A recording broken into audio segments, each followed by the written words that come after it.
Hello दोस्तों, मैं प्रियंका स्वागत करती हूँ आपका अपने परिवार टीचर सक्सेस चैनल में। आई होप आप सभी लोग बहुत बढ़िया होंगे, पॉजिटिविटी से भरे हुए होंगे और जितना भी आपने स्टडी का टाइम टेबल सेट कर रखा होगा उतना डेली फॉलो कर रहे होंगे और कुछ डेली नया सीख रहे होंगे। जैसा कि आप लोग जानते हैं कि सीटेट आपका बहुत ही नज़दीक है, जुलाई तक लगभग आपके एग्ज़ाम्स होंगे और इसी बीच आपको कितना सीखना है, कितना आपको प्रैक्टिस करना है, ये आपके ऊपर डिपेंड करता है। हालाँकि इस टाइम अगर आप किसी टीचिंग में होंगे या कोचिंग संस्थाओं से जुड़े होंगे तो इस टाइम छुट्टियां चल रही हैं और आपके लिए बेहतर है कि आप अच्छा करें इस टाइम। तो जैसा कि आप लोगों ने थंबनेल में देखा कि आज हम बात करने वाले हैं सीटेट के सीडीपी सब्जेक्ट के बारे में और बाल मनोविज्ञान, शिक्षा मनोविज्ञान, बाल विकास के बारे में लगभग बातें होंगी। टॉपिक जो मुख्य बिंदु है वो है शिक्षण और संप्रेषण। ठीक है, टीचिंग एंड टीचिंग अप्रोच के साथ साथ हम कम्युनिकेशन एंड कम्युनिकेशन स्किल्स और पर्पज़ ऑफ कम्युनिकेशन, बहुत सारी चीज़ों पर बात करेंगे। ये पार्ट 1 होने वाला है और इसका पार्ट 2 भी बहुत जल्दी आएगा, कल आप ज़रूर देखिएगा। और शिक्षण और संप्रेषण जो आज टॉपिक होने वाला है, प्रश्न तो नहीं इससे संबंधित है, प्रश्न इसके पहले बहुत सी वीडियोज अपलोड हुई हैं सीडीपी से संबंधित। आप जाके उन वीडियो को ज़रूर चेकआउट करें और सीखें कि कन्फ्यूजन किस तरह से दूर किया जा सकता है। तो कम समय में ज़्यादा टॉपिक्स हम क्लियर करेंगे क्योंकि कम टॉपिक्स होंगे, लेंदी नहीं होंगे, तो जब डिस्कशन कम होगा तो टाइम कम लगेगा। और जैसा कि आप जानते हैं सीडीपी में डिस्कशन मोस्ट इम्पॉर्टेंट थिंग हो जाता है जब आप बेसिक से शुरू कर रहे होते हैं। तो सीडीपी मिलाना है 30 to 30, ये वीडियो आपके लिए है। वीडियो क्यों इम्पोर्टेंट है, आप जब वीडियो अटेंड करेंगे देखेंगे तब आपको खुद मालूम होगा। ठीक है, और हाँ एक बात और कि अगर आप चैनल पर पहली बार आए हैं, पहली बार हमारी वीडियो से अवगत हो रहे हैं तो चैनल को सब्सक्राइब कर लें और बेल आइकन को भी प्रेस कर दें ताकि आने वाली अगली वीडियो आप तक पहले पहुँचे। चलिए ज़्यादा टाइम वेस्ट नहीं करते हैं, शुरू करते हैं आज की टॉपिक्स को। तो जैसा कि आप देख रहे हैं, संप्रेषण शिक्षण से संबंधित प्रश्न हैं और इनके बारे में बातें होंगी। जहाँ इम्पोर्टेंट है, कहाँ से प्रश्न बहुत ज़्यादा पूछे जाते हैं, इन पर भी चर्चाएं होंगी क्योंकि सीडीपी, जब सीटेट की बात होती है तो सीडीपी और पेडागॉजी कितना इम्पोर्टेंट होता है आप जानते हैं। तो शिक्षण का अर्थ क्या है, सबसे पहले मीनिंग ऑफ टीचिंग क्या है, शिक्षण का अर्थ क्या है। सामान्यतः इससे प्रश्न बहुत ज़्यादा पूछे जाते हैं और घुमा फिरा के क्वेश्चन पूछे जाते हैं, अच्छे प्रकार के क्वेश्चन पूछे जाते हैं, लेंथी भी होते हैं, टाइम टेकिंग भी होते हैं। अगर आपने पढ़ा है अच्छे से तो वो बिल्कुल भी टाइम टेकिंग नहीं होंगे, लेकिन हाँ समझने में उस टाइम थोड़ी सी प्रॉब्लम्स होती हैं जब थोड़े से मॉडरेट क्वेश्चन हमारे सामने आ जाते हैं, खासकर पेपर 2 के बारे में जब हम बात करते हैं तब ज़्यादा। तो देखते हैं शिक्षण का अर्थ क्या है। विद्यालयों में सीखने सिखाने में पढ़ने पढ़ाने की प्रक्रिया सामान्यतः शिक्षक द्वारा ही संपन्न की जाती है और इसे ही शिक्षण कहा जाता है। यह सामान्य है, जैसा कि हम और आप डेली समझते हैं कि शिक्षण एजुकेशन जो टीचिंग है इसका मेन मुद्दा क्या है, वो बहुत ब्रॉड है, इसके बारे में आगे पढ़ रहे हैं हम। तो देखिए, ये सिंपल है, जो सभी लोग जानते हैं, आप भी जानते हैं, और इतना सिंपल क्वेश्चन नहीं पूछा जाता सीटेट में, ये मैं आपको बता दूं। लेकिन हाँ, शिक्षण से संबंधित प्रश्न बनते हैं, कैसे बनते हैं वो आगे हैं प्रश्न, टॉपिक्स आगे हैं, प्रश्न तो ऑलरेडी पहले ही बनाए जा चुके हैं, आप जाके जरूर देखिए। सबसे इम्पॉर्टेंट जो लाइन है वो ये है कि शिक्षण एक सामाजिक प्रक्रिया है और इसी से संबंधित आपको जब भी किसी क्वेश्चन शिक्षण से संबंधित आप हल करें तो उसको इसी टॉपिक से, इसी लाइन से सोच के हल करें तो आसान हो जाएगा आपके लिए। आगे देखते हैं, और भी बहुत सारे कीवर्ड हैं, बहुत से टैग वर्ड्स हैं जिनके बारे में हम बात करेंगे। आगे है कि जिसमें शिक्षक सामाजिक परिवेश में पारस्परिक सहभागिता से अपने छात्रों तक अपने ज्ञान कौशल व्यवहार व दक्षताओं को पहुंचाने का कार्य करता है। एज अ टीचर, सभी टीचर ये चाहते हैं कि जो 20 25 30 हमारी क्लास में बच्चे हैं उनको हम अपना बेस्ट दे पाएँ और कुछ अच्छा सिखा पाएँ, और हमारी यही कोशिश होती है एज अ टीचर, आपकी भी यही कोशिश होनी चाहिए कि क्या है कि हमारा जितना भी हमारे पास नॉलेज है हम उसका 100 to 100% दें बच्चों को, जो कि मुमकिन नहीं है, लेकिन फिर भी एज अ टीचर हम पूरा ये ध्यान रखते हैं। तो ये तो आसान है कि परस्पर सहभागिता, ये याद रखिएगा, एक दूसरे से कम्युनिकेट करके, एक दूसरे को, जैसे आप भी बोलिए अपने तर्क को रखिए, टॉपिक्स को समझाइए, बच्चा भी अपने तर्क को रखे कि उस टॉपिक से संबंधित उसे क्या समझ में आया है और उसने पहले से क्या सीखा है उस टॉपिक से संबंधित। तो ये बातें रहीं। आगे भी शिक्षण से संबंधित बहुत सारी हैं। ये इतना इसलिए है क्योंकि अगर आप इसे पढ़ते हैं, ध्यान से देखते हैं, तो आप शिक्षण से संबंधित जो कन्फ्यूजन है आपका वो दूर हो जाएगा। क्योंकि सभी को पता है सिलेबस सभी लोग पढ़ते हैं, मेहनत सभी लोग करते हैं, प्रैक्टिस सेट सभी लोग हल करते हैं, सॉल्व करते हैं। लेकिन ऐन वक्त पे जो हम एग्ज़ाम के टाइम में जाते हैं तो सबसे ज़्यादा जो बड़ा हो जाता है हमारे लिए कन्फ्यूजन, और वो कन्फ्यूजन हमारा 1 से 2 नंबर ले जाता है, जिसका मायने बहुत है। ठीक है। शिक्षा एक त्रिध्रुवीय है। त्रिध्रुवीय मतलब 3 बिंदुओं पर होती है। एक तो शिक्षण देने वाला, एक एक सिखाने वाला, एक मैसेज जो कुछ भी कोई सिखा रहा है तो वो कोई भाषा होगी, कोई मैसेज होगा वो, और उसके बाद उसको रिसीव करने वाला, उसको ग्रहण करने वाला।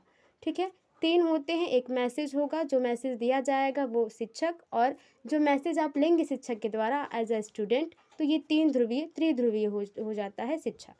गत्यात्मक अंतःक्रियात्मक यानी कि 2 या 2 से अधिक लोगों के मध्य एक उद्देश्यपूर्ण प्रक्रिया है। शिक्षण का हमेशा, एक टीचिंग का हमेशा एक उद्देश्य होता है, पर्पस होता है, ये आपको मालूम है, जिसके 3 प्रमुख ध्रुव हैं, जैसे शिक्षक, शिक्षार्थी और पाठ्यवस्तु। बहुत ही आसान भाषा में लिखा है।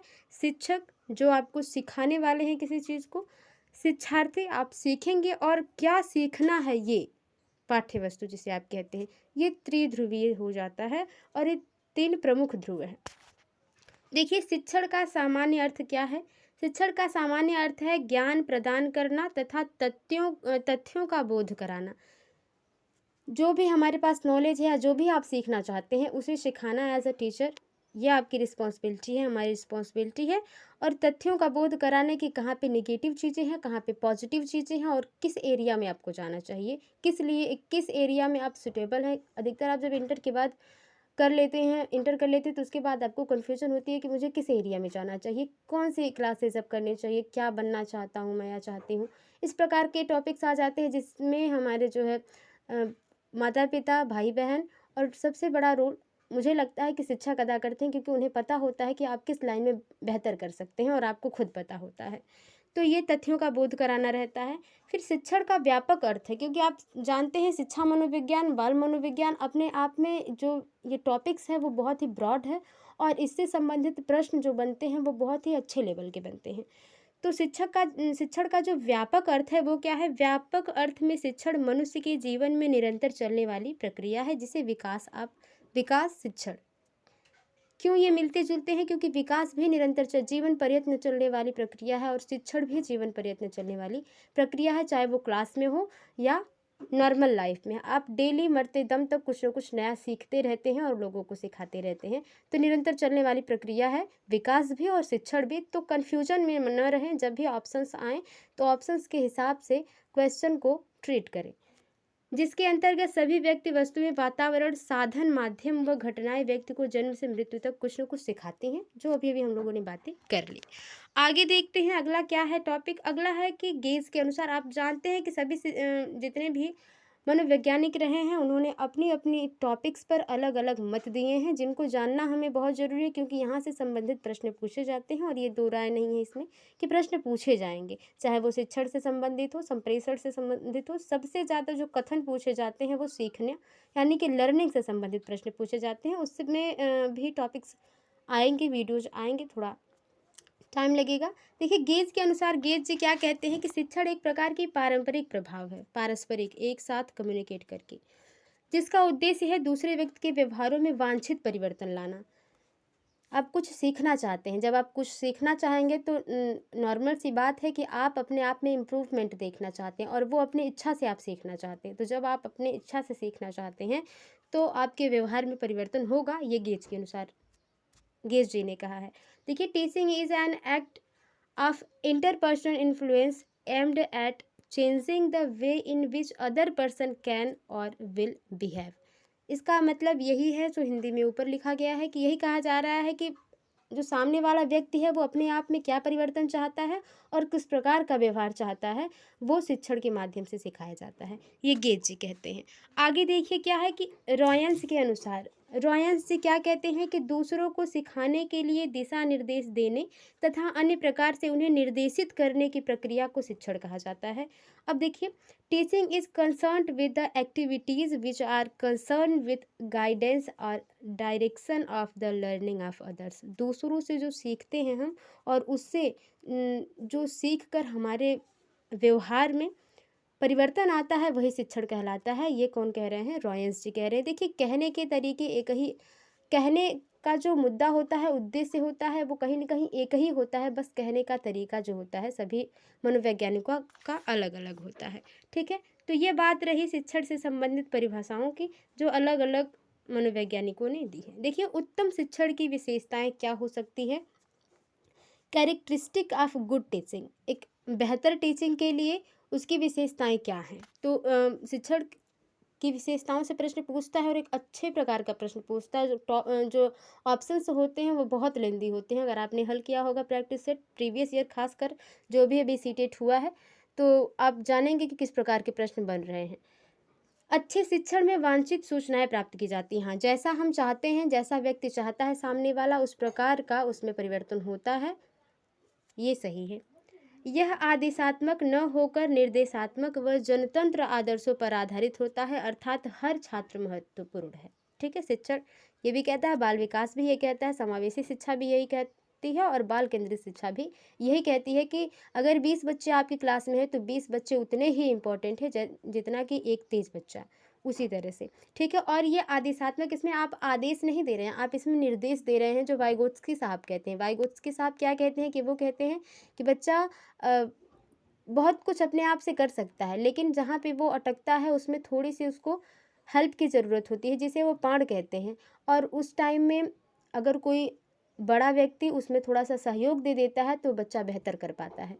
सामाजिक अंतःक्रिया की बात वो करते हैं वाइगोत्स्की जी, वही बात इसमें हो रही है कि निर्देशात्मक होता है ना कि आदेशात्मक। ऑर्डर नहीं दिया जाता वहाँ पे, चीज़ों को निर्देश दिया जाता है, सिखाया जाता है रूल्स के हिसाब से। आगे देखते हैं, इसमें सीखने वाला स्वयं सीखने के लिए प्रेरित होता है। ये सबसे बड़ी बात है और इसको आप ध्यान में रखिएगा। ये एक प्रकार के कीवर्ड आ जाते हैं जो नेगेटिव रोल्स में भी आते हैं, पॉजिटिव ऑप्शंस में भी आते हैं। जब स्वयं सीखने की बात नहीं होगी तो वो नेगेटिव होगी। जब तक क्वेश्चन में नेगेटिव क्वेश्चन न पूछा जाए तब तक नेगेटिव ऑप्शन न चूज़ करिए। ये सारी चीज़ें हैं, थोड़ा सा ध्यान देने पे जो आसानी से आ जाएंगी। इसमें सीखने वाला स्वयं सीखने के लिए प्रेरित होगा। जब बच्चा खुद मोटिवेटेड नहीं होगा तो हम चाहे जितने भी तरीके से, जितनी भी विधि उसे पढ़ा लें, बच्चा नहीं पढ़ पाएगा, नहीं सीख पाएगा। तो खुद प्रेरित होना जरूरी है। अच्छा शिक्षण शिक्षक व छात्रों के सहयोग पर आधारित व प्रगतिशील होता है। सही बात है, कम्युनिकेट होना चाहिए। जो टीचर है और जो स्टूडेंट है उन दोनों में वार्तालाप, बातें होनी चाहिए जिस भी टॉपिक के बारे में शिक्षक पढ़ा रहा है।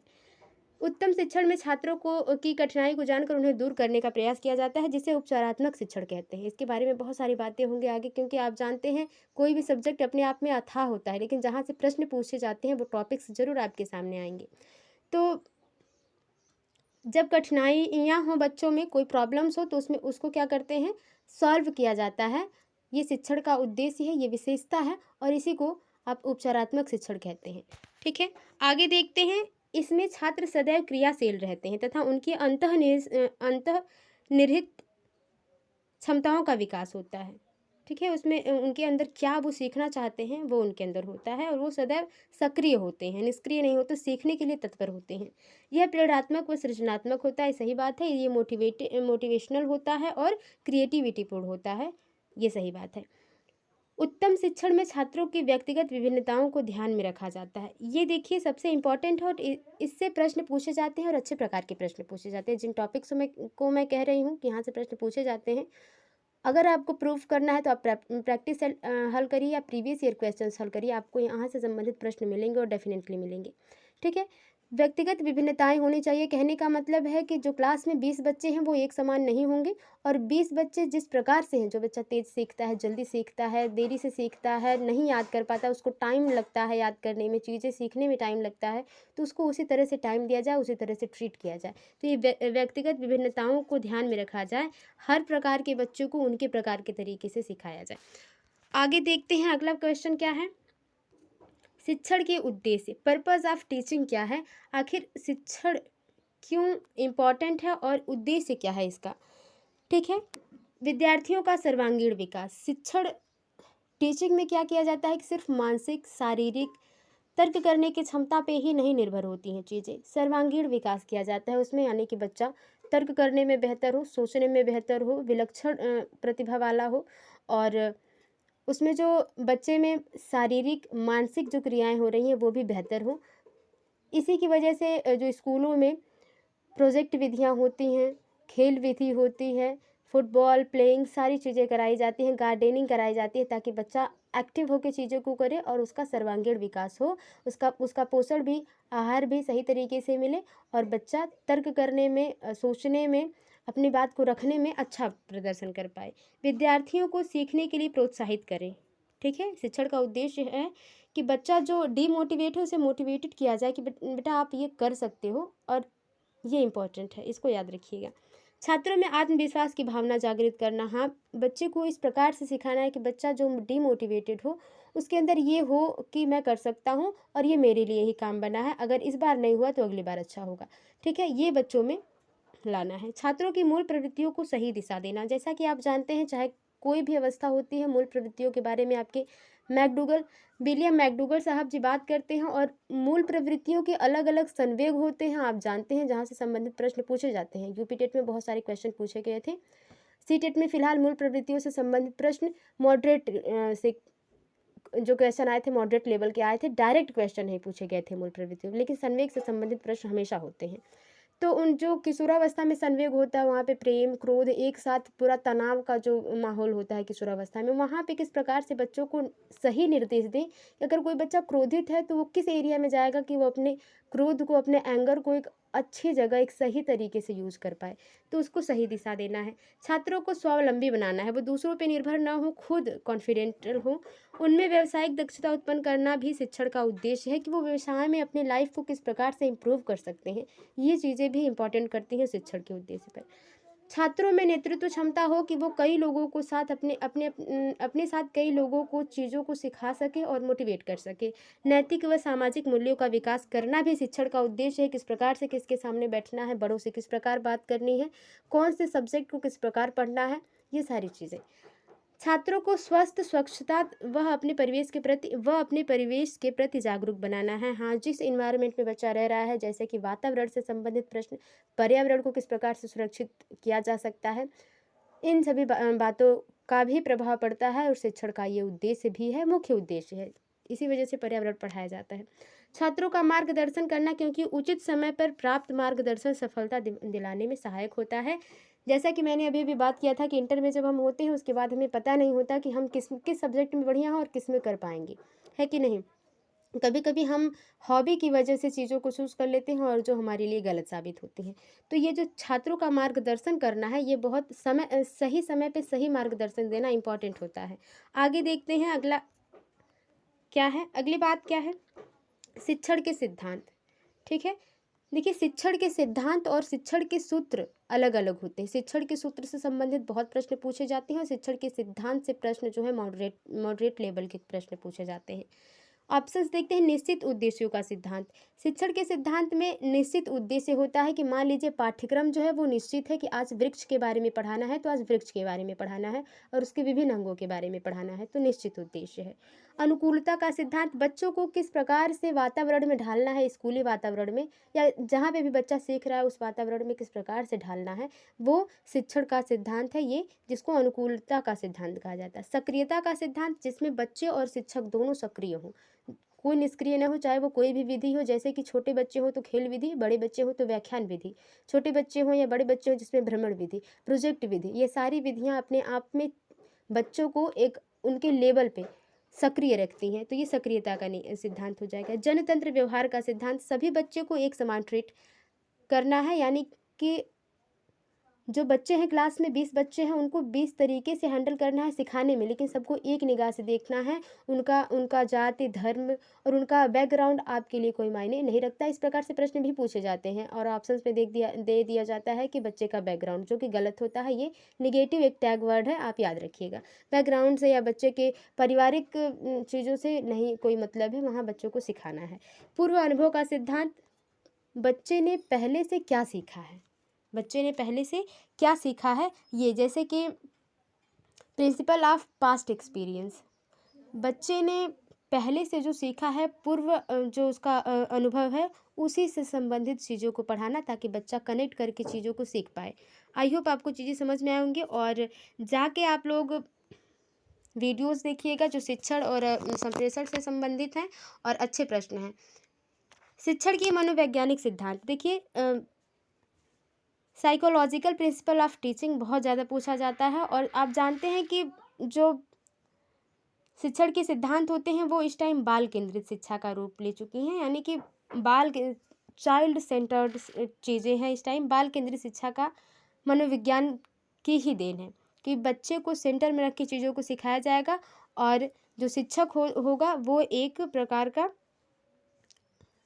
मार्गदर्शक करने वाला सिर्फ होगा, और कुछ नहीं।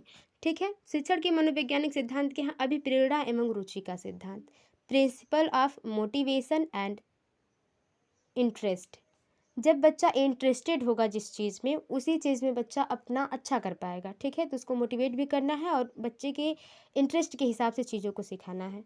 अभ्यास एवं आवृत्ति का सिद्धांत, कहने का मतलब है principle of repetition and exercise, बच्चा अगर अभ्यास करता रहेगा, निरंतर सीखते रहेगा, प्रयास करते रहेगा, जिसे आप प्रैक्टिस कहते हैं, जो आप प्रैक्टिस सेट हल कर रहे हैं वो इसी से संबंधित है।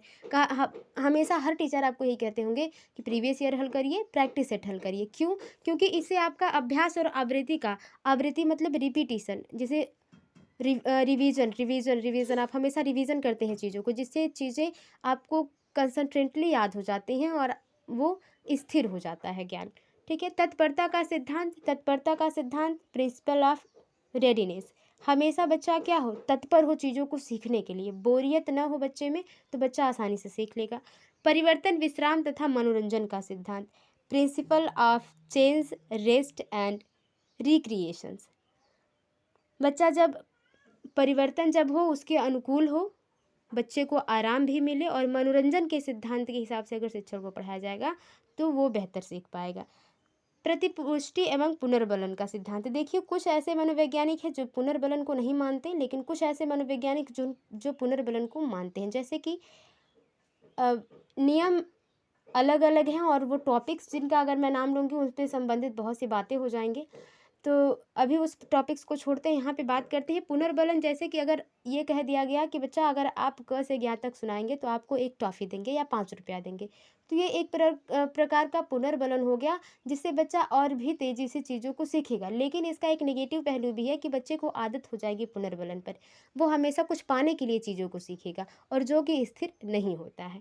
तो प्रतिपुष्टि एवं पुनर्बलन का सिद्धांत भी इम्पॉर्टेंट है, इसको हमेशा नेगेटिव में नहीं लेंगे, जब तक क्वेश्चन नेगेटिव नहीं पूछेगा इसको पॉजिटिव में ही लेंगे। ठीक है, आगे देखते हैं संप्रेषण, जिसको कम्युनिकेशन कहते हैं। कम्युनिकेशन, जैसा कि आप जब भी अगर आपने मान लीजिए इंग्लिश स्पीकिंग की होगी, तो उसमें कम्युनिकेशन बहुत इंपॉर्टेंट रहा होगा, कि आप क्लास में ही अपने क्लासमेट से या टीचर के साथ कम्युनिकेट करते हैं, इंग्लिश टू इंग्लिश बातें करते हैं, जिससे आपको चीज़ें आ जाती हैं। तो शिक्षण में संप्रेषण का बहुत बड़ा महत्व है, उसके बारे में देखते हैं क्या है।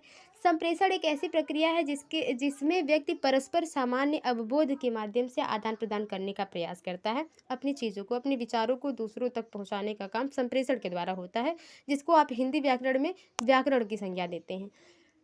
संप्रेषण का अर्थ है परस्पर सूचनाओं तथा विचारों का आदान प्रदान करना। वो अपनी बात को रखेंगे, हम अपने तर्क को रखेंगे, जिससे कि वो भी हमसे कुछ सीखेंगे, हम भी उनसे कुछ सीखेंगे, और टीचिंग में संप्रेषण का एक बहुत ही इम्पॉर्टेंट रोल है।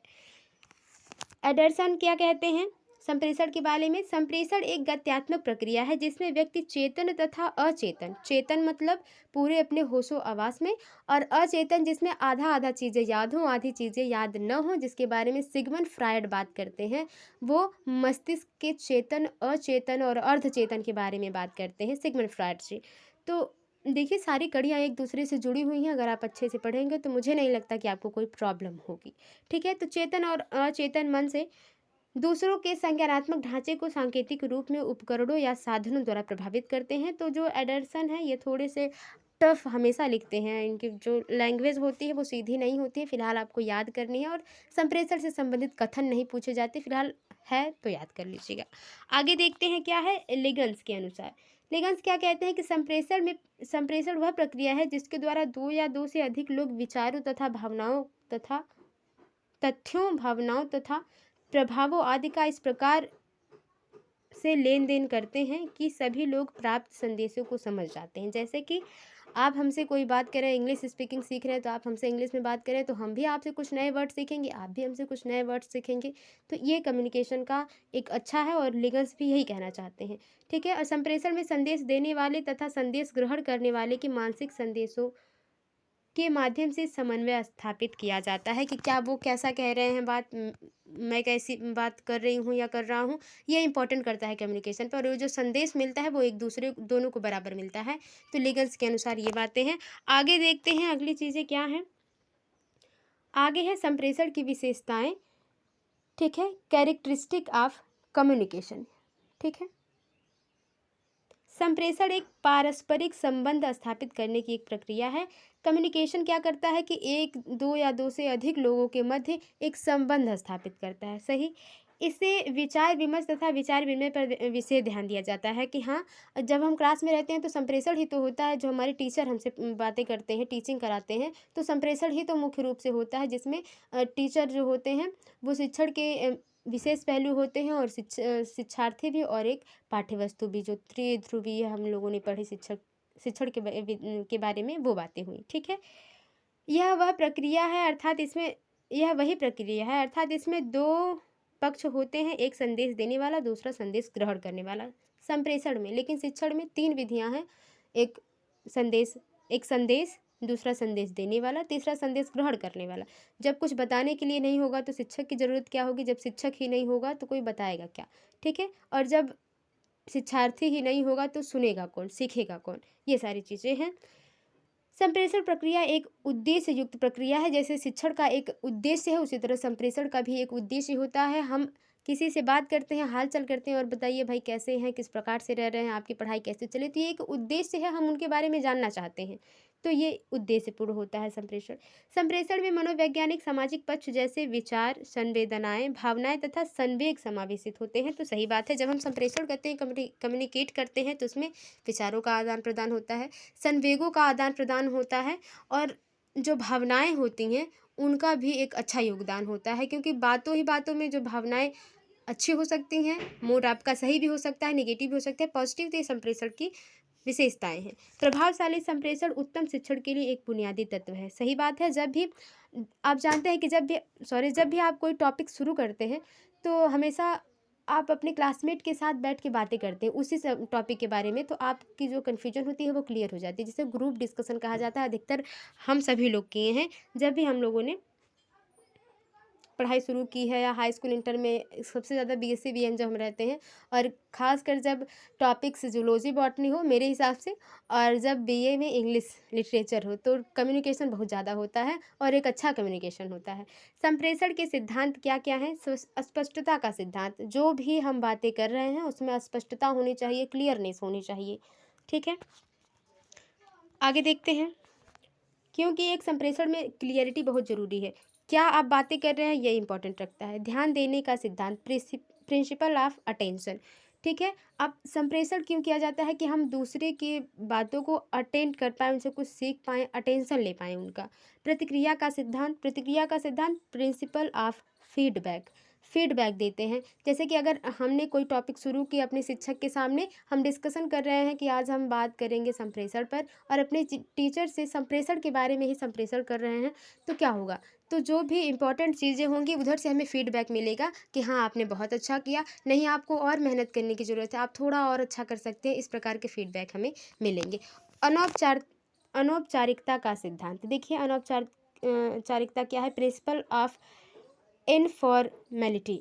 इनफॉर्मल तरीके से जो चीज़ें हम सीखते हैं वो इंपॉर्टेंट करते हैं, और कम्युनिकेशन अधिकतर इनफॉर्मल ही होते हैं। जब आप बचपन से जो कम्युनिकेट करते हैं, जो भाषा सीखते हैं अपने परिवार में, वो एक प्रकार का कम्युनिकेशन है, और वो एक प्रकार का कम्युनिकेशन है, तो वो इनफॉर्मल तरीके से ही, अनौपचारिक तरीके से ही सीखा जाता है। बहुत डिसिप्लिन में, व्याकरण के साथ आप चीज़ों को नहीं सीखते हैं। जैसे अपनी भाषा, मातृभाषा जब आप सीखते हैं, कोई भी, जिस भी क्षेत्र में रहते हैं, वहाँ से अगर आप क्षेत्रीय भाषा सीखते हैं तो आप व्याकरण के हिसाब से नहीं सीखते, आप अपने इन्वायरमेंट से सीखते हैं, अपने आसपास पड़ोस से, कैसे लोग बोल रहे हैं चीज़ों को, कैसे उच्चारित करते हैं, वहाँ से सीखते हैं।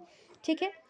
वो अनौपचारिक हो जाएगा, जिसमें कोई रूल, नियम, रेगुलेशन ना हो, ड्रेस पहन के न बैठना हो, नियम के साथ न पढ़ना हो, वो अनौपचारिक सिद्धांत हो जाता है।